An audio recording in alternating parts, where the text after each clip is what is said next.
പഴയ നിയമത്തിൽ ഒരുവന് രോഗമുണ്ടായാൽ അഥവാ കുഷ്ഠമുണ്ടായാൽ അവൻ അശുദ്ധനായിരിക്കണം, പാളയത്തിന് പുറത്തു പോകണം. ഇനി രോഗിയുടെ രോഗം സുഖമായെന്ന് കണ്ടാൽ അവനെ ശുദ്ധീകരണം കഴിക്കുവാൻ ജീവനും ശുദ്ധിയുമുള്ള 2 പക്ഷി, ദേവദാരു, ചുവപ്പുനൂൽ, ഈസോപ്പ് എന്നിവയെയും ജീവനുള്ള പക്ഷിയെയും അറുത്ത് പക്ഷിയുടെ രക്തത്തിൽ മുക്കി ശുദ്ധീകരണം കഴിക്കുവാനുള്ളവൻ്റെ മേൽ 7 പ്രാവശ്യം തളിക്കണം. എന്നിട്ട് അവനെ ശുദ്ധിയുള്ളവനെന്ന് വിളിക്കണം. ഇങ്ങനെ ഒരുവൻ രോഗിയായി തീർന്നാലും രോഗം മാറിയാലും പഴയ നിയമപ്രകാരമുള്ള കർമാചാരങ്ങൾ ചെയ്യണമായിരുന്നു.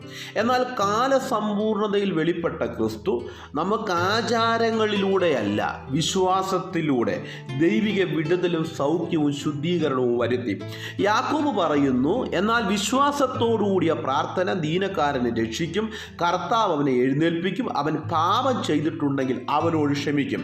പഴയ നിയമം ആചാരങ്ങളിലൂടെയാണെങ്കിൽ പുതിയ നിയമം വിശ്വാസത്താലാണ്. മനുഷ്യൻ്റെ രക്ഷയും വിശ്വാസത്താലാണ്. വചനം പറയുന്നു, കൃപയാലല്ലോ നിങ്ങൾ വിശ്വാസം മൂലം രക്ഷിക്കപ്പെട്ടിരിക്കുന്നത്. God bless you.